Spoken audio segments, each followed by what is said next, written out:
Grace and peace to you. I'm in my office again this morning, and I thought I'd talk a little bit about some of the art on my wall and why I've selected it. And today I wanted to talk about this picture, which is of a mosaic that's at a church in the Holy Land. The church is Dominus Flevit, which is Latin for the Lord wept. And the church is on the Mount of Olives near Jerusalem, and it's there to remember the time when Jesus weeps over the city of Jerusalem. And I'm reading from Matthew's Gospel. Jesus says, "Jerusalem, Jerusalem, the city that kills the prophets and stones those who are sent to it. How often have I desired to gather your children together as a hen gathers her brood under her wings, and you were not willing." And so we see in this beautiful mosaic, Jesus as the hen gathering her chicks under her arms, which is what chickens do, right, for protection from foes. And Jesus in this story talks of the same impulse, of this motherly protective impulse to protect the people.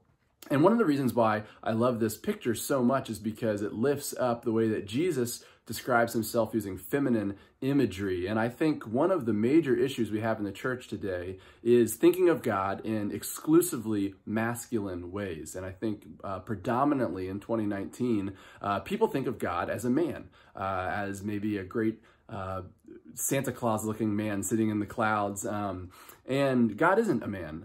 We know that God is bigger than humanity, and God is not bound by human concepts of gender. And I think it's very problematic to assign just one way of being to God and say God is a man when God doesn't have an anatomy. God is bigger than male or female, and God doesn't exist in our understanding of how gender works. And so saying that God is a man, either directly or subconsciously, is problematic, because it means that maleness is elevated, and it also means that femaleness is downgraded. And I think that these things have had huge problematic implications on the way that our culture has developed over thousands of years, and still in the way that patriarchy continues to be a problematic corruption of humanity today.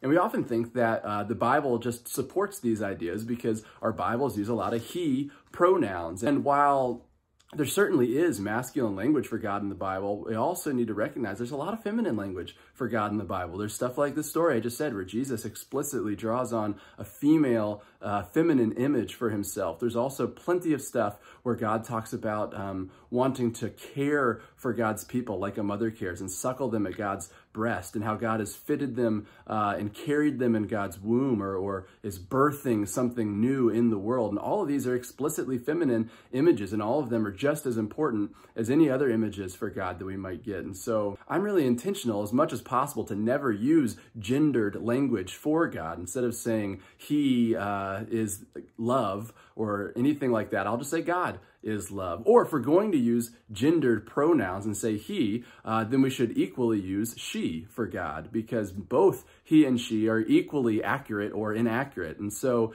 I think that holding up images like this hen for God is one way to help and restore a fuller picture of who God is, not just maleness being made in God's image, but all of humanity, male and female and everything else, made in God's image and fully bearing who God is, because God is bigger than our concepts of gender. And so I think lifting that up, trying to avoid boxing God in as male, or even subconsciously referring to God as he, is one way to free ourselves into a deeper theology and a deeper understanding of who God is, and seeing how all of humanity is created in God's image.